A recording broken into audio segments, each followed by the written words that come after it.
Next.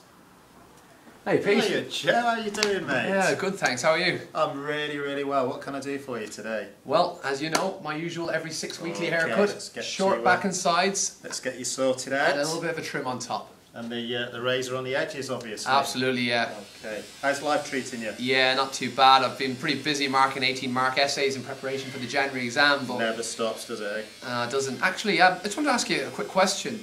Yeah, how much let me is just stop this a sec. Go on. How much is this haircut going to cost me? To you, Joe, it's just £10 today. Really, £10? Yeah, just £10. That's fantastic, because I basically brought a £20 note with me, and I was willing to pay £15, and I was hoping I'd have £5 left over for a flat white. But £10, that's Yeah. quite a bargain. And you won't believe this, Joe. You know how you come in here with these really odd conversations? I do, I am aware of that. There's a little bit of economics hidden in Oh here. no, I just want to come in and There get a haircut. I don't need to be hearing about all this There economics. is. Let's take this off. Right. Come with me. Come with me. No, just by chance I was playing around on the on my whiteboard earlier. Okay. A little bit of a gap between. You have a whiteboard in your hairdressers? Yeah, I just can't get away from this economics lark. You know, you just sort of live and breathe it.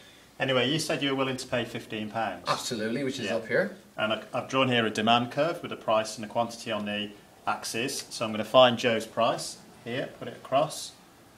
£10. Now, Joe, this is the area of consumer surplus. I'm just going to put a little arrow in there. It's the difference between what you were willing to pay, £15, and what you actually paid, £10. And do you know what you can also do? What? Go and shade it in. Okay, I'll shade it in. Right, so we're just going to shade it in here. Now this triangle here, from where the demand curve hits the axis, down to £10 and across to the demand curve, that area represents the consumer surplus. What I'm thinking, just say for example, you adopted, or no, abandoned I should say, your complete business model and did something crazy like only charged me say £5 £5? and we'll put £5 here. How would that actually impact on my consumer surplus? Well, do you think it's going to get bigger or smaller there, Joe? Well, I'm thinking it's probably going to get bigger. Shade it in. Okay, so this area here between £10 and £5, this is what we can actually call our additional consumer surplus. Okay? It's the extra amount of consumer surplus created if the price charged was actually lower at £5. Now, this entire triangle from £5 up to 15 and along the demand curve, that entire triangle represents my total new consumer surplus.